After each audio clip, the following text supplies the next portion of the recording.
What up, YouTube? It's Kurt here. So today we're going to take a look at side decking. All right, so I've seen a lot of videos out there recently, like recommending certain cards for side decking, and the thing is, like, I feel like they're not as thorough as they should be. So, like, I want to be a little bit more thorough in this video. I think, well, when you're side decking, obviously you should go for cards that handle the meta.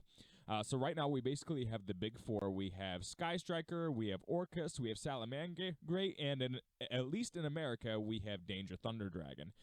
Those would probably be considered the meta right now, and those are probably the top four decks that you're going to see at the World Championships, or the World Championships qualifiers, excuse me. All right, so there should be, for those decks, there should be cards that come really, yeah, they should be pretty obvious as to what they are.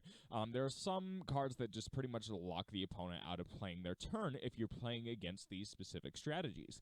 It's so good to the point where you actually might even think about main decking a couple like very specific hand traps if you're playing like a second turn deck.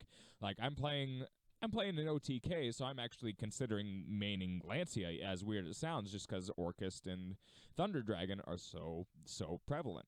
But hopefully you take that with a grain of salt. But anyway, we're going to talk about specific tech cards that can help you out against these decks.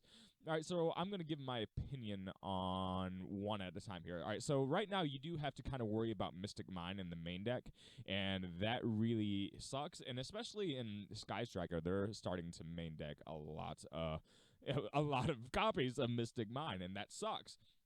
So one thing you can do to turn off Sky Striker and potentially turn off other decks that are using Mystic Mine, well, this one is specifically more for Sky Striker in general, is that if you're playing a deck with Terraforming, which a lot of decks kind of do, I do, Terraforming is used in a lot of Orcust decks, you may want to think about putting just one copy of Black Garden in your side deck.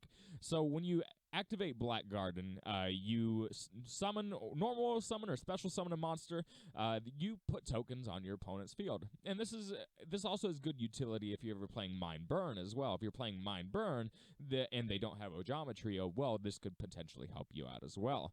Just because if your opponent controls the same amount of tokens, you can link off and just give them a board full of tokens, and that's pretty awesome. All right, so but Black Garden also has the utility of Sky Strikers of shutting off their entire back row. So that's another thing to keep in mind.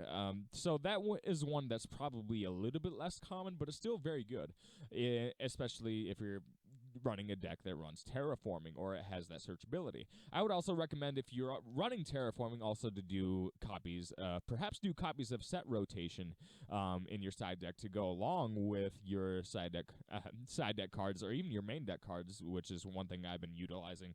That also helps shut down field spell plays. Sometimes it's occasionally good against Orcust, because if you remove their field spell, well, then that gets rid of their quick effects. So that's one thing to keep in mind. Another good card that's also up this alley is also Necro Valley. So if you go first and you are playing perhaps a roguish type strategy and you just want to completely shut out the opponent, you could also do a copy of Necro Valley. Necro Valley also, Sky Strikers has, well, yeah, all of the decks really have trouble with Necro Valley. Orcust, obviously, they go into Nightmare Phoenix, and that's pretty easy for them to take care of. But every other deck, Danger Thunder, it's Danger Thunder and Sky Striker, unless they hard draw their Twin Twister, they're going to have a hard time with it. So those are two big cards to keep in mind when siding for this meta specifically. Now, obviously, a lot of people have talked about Lancia. Lancia is just necessary at this point because it shuts out, almost completely shuts out the turn of Danger Thunder and completely shuts out the turn of Orcust. So you're probably going to win that matchup. One card that I think is overlooked right now is Droll Lockbird.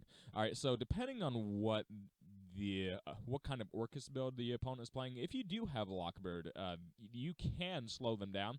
And sometimes if you have nothing else that's worth switching out, well, if you have other things that are worth switching out, Lockbird can make a lot of sense. But Lockbird completely shuts down Danger Thunder. It's almost completely shuts down Sky Strikers like 90% of the time.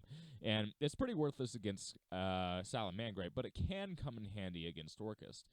So if you're playing 3 Lancia, 3 Droll, and Lockbird, I think those are definitely really solid staples. Now, the rest of your deck, you're going to want to kind of theorize over what your deck wants to do. Against Salamangreat and Orcust, you can actually do, well, obviously Twin Twister is always a great side option, but a lot of people are going main now, just with all the Mystic Mine shenanigans going around, and that's fine. But obviously you could do Twin Twisters inside, or you can do Red Reboot, because Red Reboot does come in a... It really does come in handy when you're expecting to go second.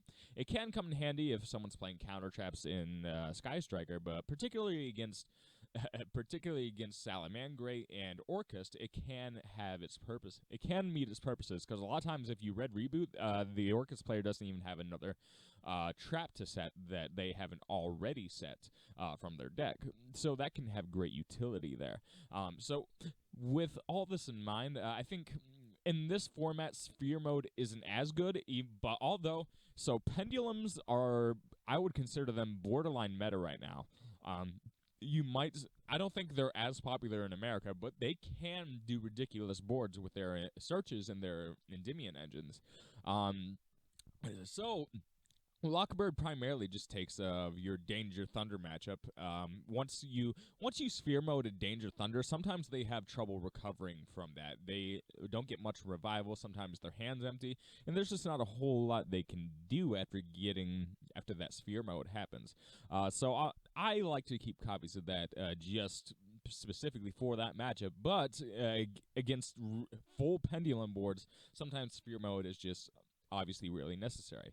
Now, for the rest of your slots, it can really just be up to you at that point. Maybe your deck is weak against Sky Strikers, or maybe it's weak against Pendulums or just other weird builds. Obviously, Floodgates are always a pretty good option, but Floodgates tend not to be... Most decks in the meta want to go first, so if your deck is already built to go first, then adding more Floodgates into the side deck might not be the best option. But if you do, I would use them sparingly. Some people are putting anti-spell into their side deck, so that when they go first, they